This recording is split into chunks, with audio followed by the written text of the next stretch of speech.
Olá, tudo bem? As Testemunhas de Jeová estão convidando você para a celebração da morte de Cristo. Este ano vai ser no dia 15 de abril.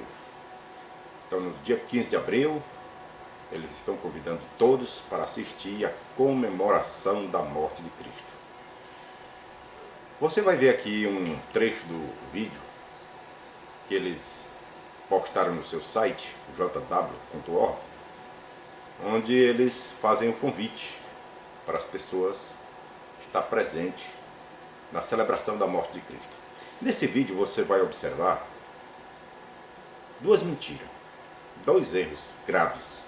Primeiro, você vai ver que eles ensinam que Jesus morreu em um poste ou numa estaca. Eles não aceitam que Jesus morreu numa cruz. Você vai ver também neste vídeo que o pão e o vinho vai passar de mão em mão e ninguém vai comer.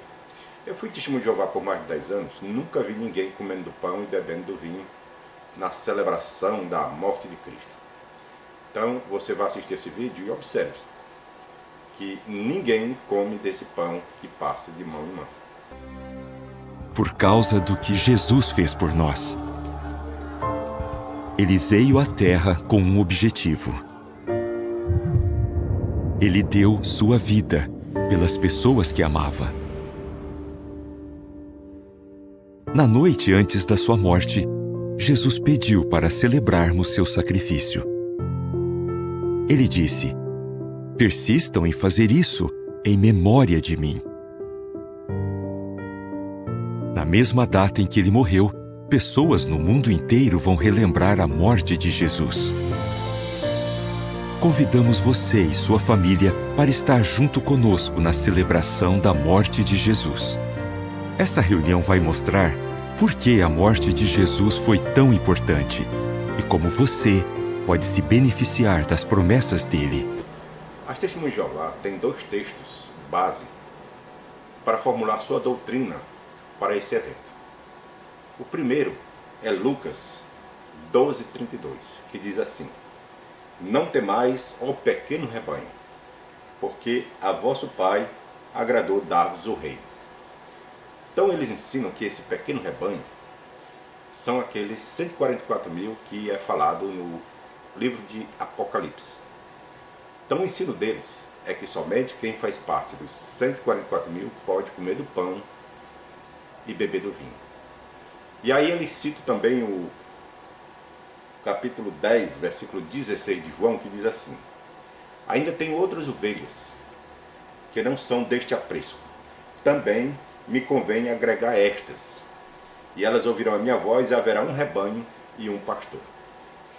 Então eles ensinam que essas outras ovelhas, que não são do aprisco, essas outras ovelhas são a grande multidão lá de Apocalipse 7. Segundo eles, essa grande multidão, ela participa da comemoração da morte de Cristo, mas não come nem do pão nem do vinho. É por isso que você vai no Salão do Rei, da Testemunhas de Jeová, assistir a celebração da morte de Cristo e não vê praticamente ninguém comendo do pão e bebendo do vinho. Porque, segundo eles, os que fazem parte da grande multidão não podem comer do pão e nem beber do vinho. Mas esse ensino é bíblico? Realmente a Bíblia ensina que só quem pode comer do pão e beber do vinho são os que são dos 144.000? Os que são da grande multidão não podem comer do pão nem beber do vinho? Será que é isso que a Bíblia ensina? Na realidade, não. A Bíblia não ensina isso. Então, quando foi que começou esse ensino na organização dos Testemunhas de Jeová? Vamos ver. A proibição de se comer do pão e beber do vinho, ela começou por volta de 1935. Foi quando o juiz Rutherford formulou a doutrina que somente 144.000 vão para o céu e, portanto, somente eles podem participar do pão e beber do vinho. E a grande multidão vai herdar o paraíso na terra. Já a questão da cruz, ela foi formulada em 1936. Foi neste ano que o juiz Rutherford passou a ensinar que Jesus não morreu em uma cruz, mas em uma estaca.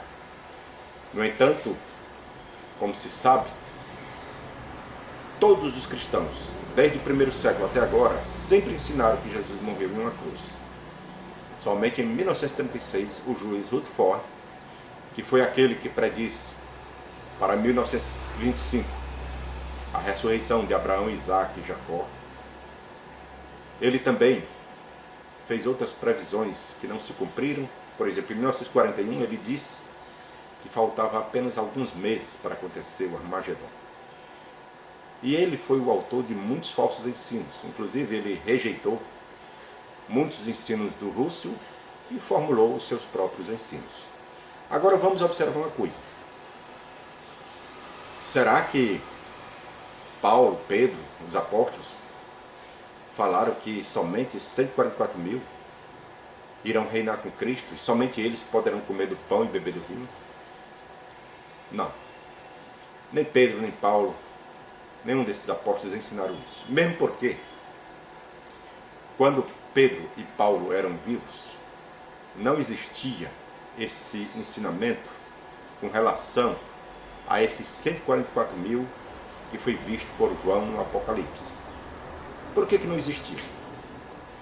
Porque João só teve essa revelação do Apocalipse depois que todos os apóstolos morreram.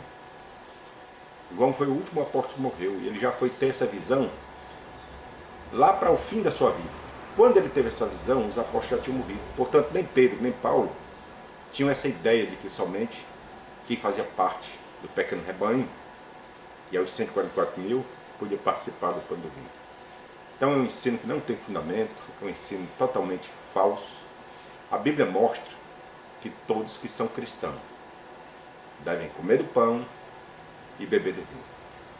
No capítulo 6 de João, você pode ler, e Jesus ali mostra claramente que quem não comer da sua carne, quem não beber do seu sangue, não terá vida em si mesmo, e não ressuscitará no último dia para a vida.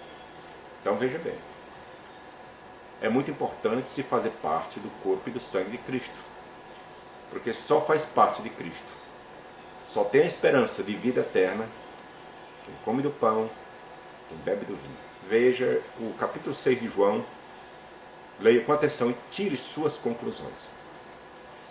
Portanto, o apóstolo Paulo, ele também ensinando lá em 1 Coríntios, no capítulo 11, ele falando da ceia do Senhor, da comemoração, ele diz que o pão e o vinho deve ser comido por todos até que Jesus Cristo venha. É interessante que a Testemunha de Jeová ensinava que Jesus tinha voltado em 1914. Ora, se ele voltou em 1914, por que eles continuavam então celebrando a comemoração da morte de Cristo? Se foi dito que era para comemorar só até que ele venha. Então isso é um ensino que não tem fundamento. Inclusive eles já mudaram a volta de Cristo. Eles dizem que Jesus só vai vir agora depois da grande tribulação. Então já houve essa mudança. Mas no meu tempo, até 1993, quando eu saí, era ensinado que Jesus tinha voltado de modo invisível em 1914. Então veja bem, resumindo, a Bíblia não diz que o pequeno rebanho são somente 144 mil. Quando Jesus diz, não temas pequeno rebanho, porque aprove ao Pai vos dá o reino, quando ele falou isso, é porque na realidade, os que seguiam a ele eram um pequeno rebanho. Inclusive, houve uma ocasião, quando ele estava falando, lá no capítulo 6 de João, que ele disse que quem não comesse da sua carne, não bebesse do seu sangue, não teria vida eterna. Então ali muitos se escandalizaram e começaram a abandonar ao Senhor Jesus. Aí ele perguntou para os apóstolos, vocês também querem ir embora? Aí Pedro disse, não, Senhor, para onde iremos? Só tu tens as palavras de vida eterna. Então note que era realmente um pequeno rebanho que seguia Jesus. Até mesmo lá no Pentecostes, se observa que os seguidores de Jesus eram um pequeno rebanho, porque lá só estava reunido cerca de 120 discípulos. Foi depois disso, depois do Pentecostes, começou a aumentar o número de cristãos, porque Pedro começou a pregar, começou a mostrar que Jesus Cristo realmente é o Messias enviado por Deus para salvar, e ali muitos aceitaram, e houve um batismo de 3.000, depois um batismo de 5.000 pessoas, e aí foi aumentando o número. Aí outro texto que eles usam é o de João, capítulo 10, versículo 16, que fala: ainda tem outras ovelhas que não são deste aprisco. Quem são essas outras ovelhas? Então, na realidade, Jesus estava falando dos gentios que aceitariam a mensagem de salvação. Então, essas outras ovelhas seriam os gentios. E quando foi que começou então o ajuntamento dessas outras ovelhas? A gente pode observar que tudo começou ali quando Pedro visitou Cornélio, o gentil Cornélio, né? E ali Pedro, ele falou de Jesus, Cornélio aceitou, foi batizado Cornélio, os que estavam com ele. A partir dali, então, o evangelho começou a ser anunciado, não somente para os judeus, mas também para os gentios. Inclusive, Jesus Cristo, ele escolheu o apóstolo Paulo para ser o apóstolo dos gentios. Então veja, as outras ovelhas que Jesus falava de ajuntar em seu aprisco eram os gentios. Então, judeus e gentios hoje formam um só rebanho e um só pastor, porque o muro que separava esses dois grupos foi derribado. Conforme Efésios mostra, o muro que separava judeus e gentios foi derribado. E agora todos que aceitam a Jesus como Salvador fazem parte do mesmo rebanho. Jesus é pastor de um só rebanho. Não existe dois apriscos. Um aprisco dos 144.000 e um aprisco da grande multidão. Não. Um só rebanho, um só pastor. Essa é a verdade. Portanto, a comemoração da morte de Cristo, feita pelas Testemunhas de Jeová, não tem fundamento bíblico. O fundamento bíblico para a comemoração ou a Santa Ceia do Senhor é se comer do pão e se beber do vinho. Todo aquele que creu em Jesus, foi batizado, deve participar do pão e do vinho para que tenha parte com Jesus, para que faça parte do corpo de Jesus, para que tenha certeza da salvação e da ressurreição no último dia. Quem rejeitar o corpo e o sangue de Jesus está rejeitando o próprio Jesus, está rejeitando a vida. Então, se você gostou desse vídeo, curta e compartilhe, para que outras pessoas também possam assistir e possam entender esse assunto muito importante.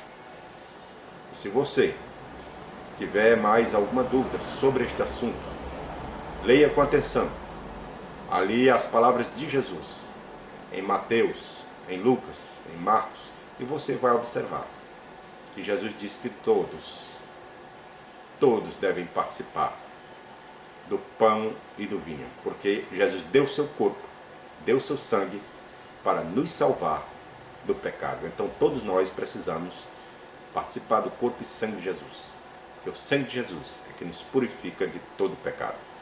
Fiquem todos na graça e na paz de Deus, e até a próxima.